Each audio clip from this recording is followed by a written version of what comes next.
Welcome sa Our Lady of Lasal at Quasay Parish kung saan ayos lang pong umiyak.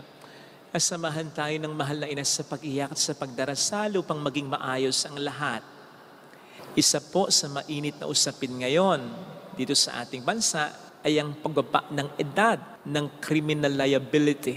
Sa 10 years old mula sa pagiging 15 years old. Ito po ay bunsod ng mga sunod-sunod na balita tungkol sa mga bata na gumagawa ng masama na sa kasamaang palad ay humaantong sa matitinding krimen. Tulad ng pagpatay.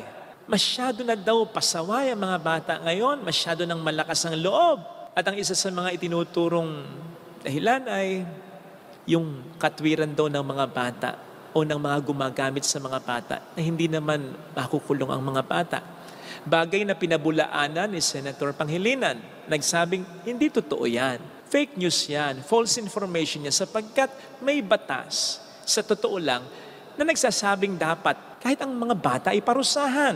Mali lang daw o kulang lang daw ang implementasyon ng batas. Katulad ng sana'y pagpapagawa ng mga LGUs, ng bahay pag-asa o ng pasilidad na magpo-provide ng karapat-dapat na assistance, correction, intervention, rehabilitation para sa mga delinkwenteng bata ngayon. Bagay na hindi naman sang-ayon ng marami. At dalawa ang kanilang pangunahing dahilan kung bakit gusto nila na ang edad ng criminal liability ay ibaba sa 10 years old lang. Una, dapat daw ang mga batang yan ay talagang parusahan.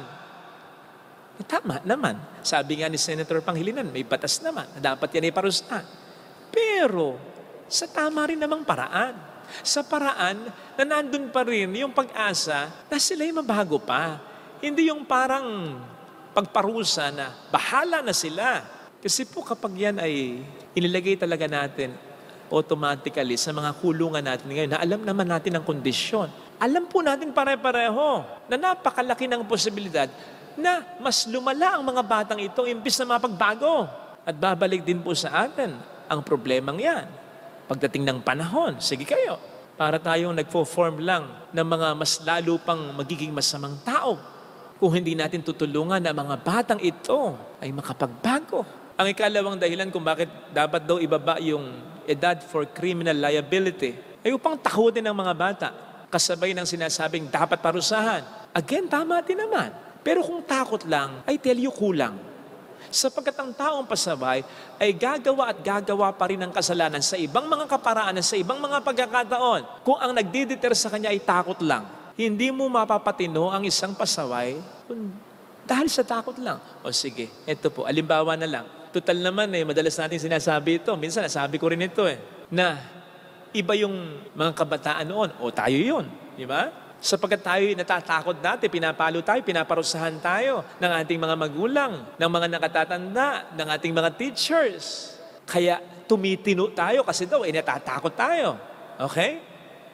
Kumpara sa mga bata ngayon na mas pasaway kasi hindi na napapalo, wala nang takot. O sige.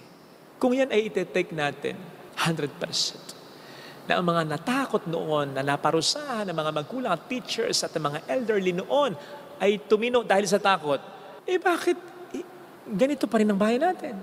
Hindi ba dapat? Kung lahat sa atin, kung lahat tayong mga natakot noon at tumino dahil sa takot, dapat matino na ang bayan natin ngayon. Dapat wala na o konti na lang ang korupsyon. Dapat wala na o konti na lang ang mga nanloloko. Dapat wala na o konti na lang ang kriminalidad. Dapat matitino na rin ang mga bata ngayon sapagkat sino ba naman ang magiging modelo nila? Kundi tayo lang din. Tayo lang din na naging bata noon na sinasabi nating natakot at tumino. Hindi dapat matino rin sila ngayon sapagkat tayo ang kanilang magiging inspirasyon.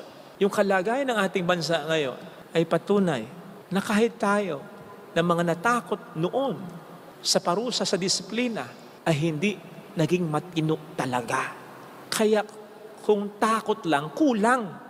Dapat, ang tao ay magbago talaga habang bata pa.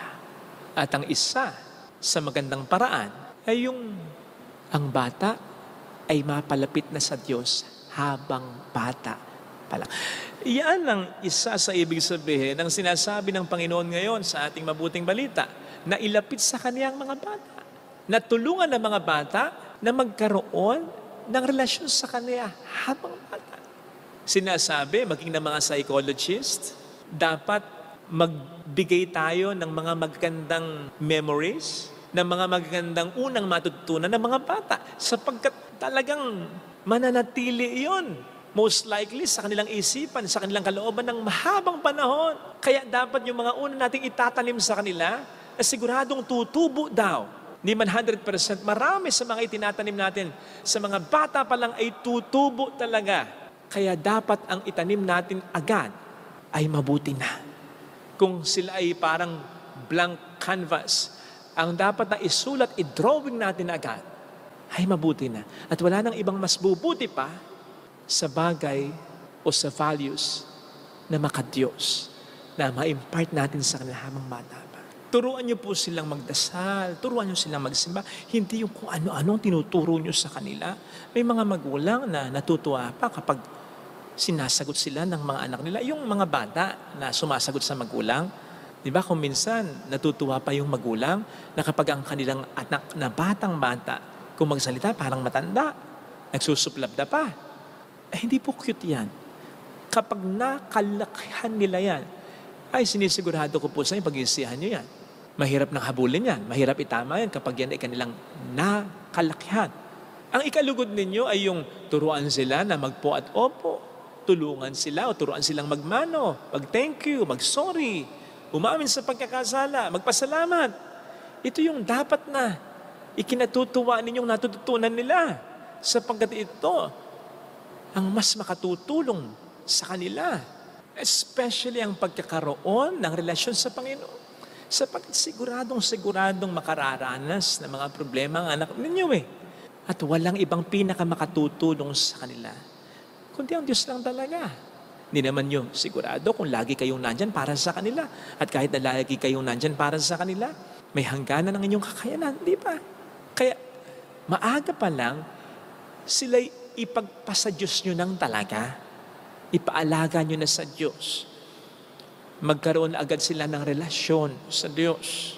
Tularan po ninyo, natin, lalong-lalo na kayong mga magulang, yung sinabi ni Joshua sa ating unang pagbasa, that as for me and my household, we will serve the Lord. Bilang mga magulang, kayo po ang magdikta ng magiging direksyon ng inyong pamilya. At yun yung direksyon na papalapit, hindi papalayo sa Panginoon. Sapagkat kapag yung paninindigan na yun, na direksyon na yun, papunta sa Panginoon, ay inyong pinangatawanan. Kasabay ng inyong mabuting halimbawa, ay sinisigurado ko po sa inyo, na ngayon pa lang ay nagbibigay na kayo ng pamanang napakahalaga, pamanang hindi mabubudok, pamanang ipagpapasalamat ng mga anak ninyo sa inyo pagdating ng panahon. Yung talagang ginaid nyo sila, tinulungan nyo sila upang mapalapit sa Panginoon. Ito sana ang hiling nating biyaya sa ating banal na pagdiriwang.